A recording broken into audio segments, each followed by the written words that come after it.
Hi, my name is Chloe Myers. I am the Director of Visitor Engagement here at Artechouse, and we are here at the preview launch of Submerge Beyond the Render. Tell me a little bit about Submerge Beyond the Render. I love the name. Yes, oh my gosh. So Submerge Beyond the Render is the second of our Submerge series, an exhibition that showcases acclaimed and emerging artists creating really cool things through technology. And that's really at the core of Artechouse as an institution. We were actually New York's first home dedicated solely to digital art. And our mission at its core is to educate, inspire, and empower artists of the next generation to create more works that can be featured at this scale. Now, I am a huge fan of AI art, Persona being one of them, as my friends will tell you. How do you distinguish between the artist and AI? Absolutely, and that is obviously a really big question just in the cultural lexicon today, and something that we've asked our artists of this exhibition, 15 amazing individuals, to explore as part of their art, and some of them have done so, others are not using AI, but it's really about using artificial intelligence as a tool rather than an author in the work itself. We have an amazing artist, MHX, who created this entire workflow for his work that is generative, but it's entirely based off of his own work in production. So it's almost like if you're feeding a system your own imagination and works, what comes out of that is purely curated and created by him. I think he said something beautiful about it's like shaping a sculpture, and it's like a sculptor is the one making that clay. And at this point, AI really is just an incredible tool for artists to take their work further, rather than an author in the experience itself. If you were to create a piece of art, what would your art do and say? Oh my gosh. So I am really in love with meditative arts. When I first came to Artechouse, it was actually as a guest back in 2021 with this fractal exhibition. And what I really found inspiring was just being able to sit and lose myself. And I found that through engaging with this art that was never before possible, it was actually a very reflective experience. So I would try and create something in that vein that's very meditative, therapeutic, maybe a little more abstract. Yeah. So would you say that a lot of sacred geometry is used in the digital art form? Absolutely. I think it's, at the end of the day, each artist is bringing their own voice to their pieces, and some are less geometrically inclined or interested. But we have a lot of pieces in the Submerge exhibition that you look at and you see these beautiful lattice structures that shift between abstract and these natural forms, and it's just so interesting and beautiful. And then obviously just creating through technology is at its base mathematical. When you're creating these models and taking that blueprint to a fully rendered experience, that's math, that's code, and it's really cool to blend that with something like art, which we often view as totally organic and free form.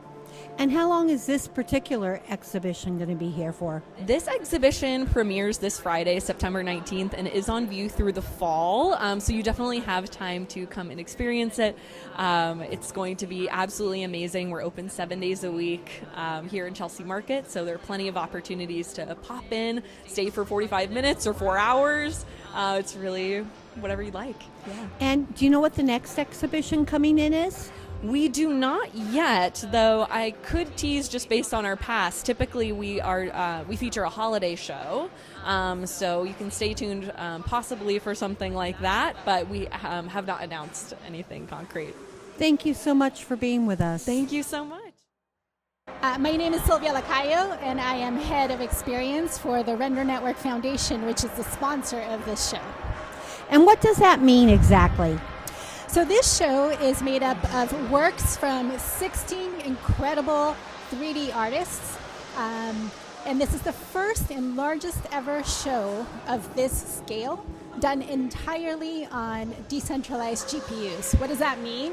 It means that in order to render these incredibly high resolution pieces, they're 18K, which is millions of pixels. You need a lot of compute power. And so the Render Network Foundation oversees the Render Network, which is made up of GPUs all around the world that essentially lend their spare compute capacity so these artists can do the rendering of these works at a fraction of the cost that it would otherwise cost if they had to use a centralized compute provider. Can you talk more about this company? Sure. The Render Network Foundation is actually a nonprofit, and it runs a blockchain-based economic model that makes it possible for everyday GPU owners, so let's say a gamer who has a GPU machine that he or she only uses, let's say 4 hours a day, and the rest of the time is just sitting idle. So why not put that computer to use, lending their compute capacity to the Render Network to allow artists to tap into that compute capacity. They get rewarded for it, and then the artist gets to use that capacity that they wouldn't otherwise be able to afford at a fraction of the cost. So it saves them cost, and it saves them production time so that this is possible. Whereas this would have only really been available to major studios, whether film studios or design studios, is now available to any artist with a lot of passion and creativity to create high quality renders. How do they find you?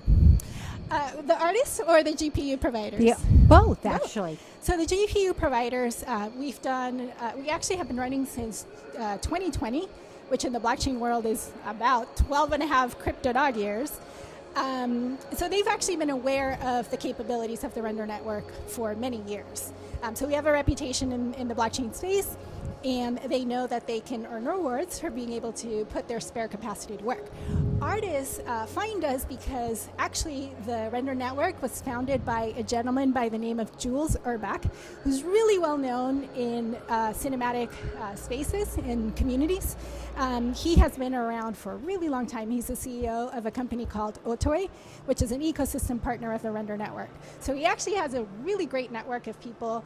So through word of mouth, artists are able to find out about the Render Network, try us out, and then once they realize they can save a lot of money and not sacrifice scale, they end up loving being able to use the Render Network. So is it like a club that you join? It is not. It is like a software product, essentially. You go to the rendernetwork.com, sign up for an account, and then instantly you can start using the Render Network. As long as you're using one of the major rendering engines, so either Octane, Blender Cycles, or Redshift, which are three popular rendering engines that most artists are familiar with. And what would you like our audience to know about this particular exhibit? So this particular exhibit is incredibly diverse. So you've got artists focused on meditative pieces, helping very proactively calm the mind. So as a viewer, you can kind of immerse yourself in these very meditative pieces. But there's also very playful, colorful pieces by artists that wanted to bring a lot of joy and hilarity to the audiences. So it's incredibly diverse. Which is just a testament to how Artechouse, the sponsor of the show, or the presenter of the show, is able to bring together different art styles and make them available in this 270 degree space, including the floor as well. So it doesn't really matter what kind of art these artists are able to deliver. It all kind of fits together in a very nice kind of amalgamation of different styles that we're proud to sponsor. So would you say that this exhibit is very immersive? It is incredibly immersive. That is sort of the whole point of being able to project art on the walls, on the floor, and make it continuous. And also very, in some ways, interactive, because you're hearing the sounds, you're watching the images, you're watching the images go from the floor up the wall and from side to side. So it's like you're in the experience yourself by essentially literally being on the floor in the middle of the space. Thank you so very much.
Stand by.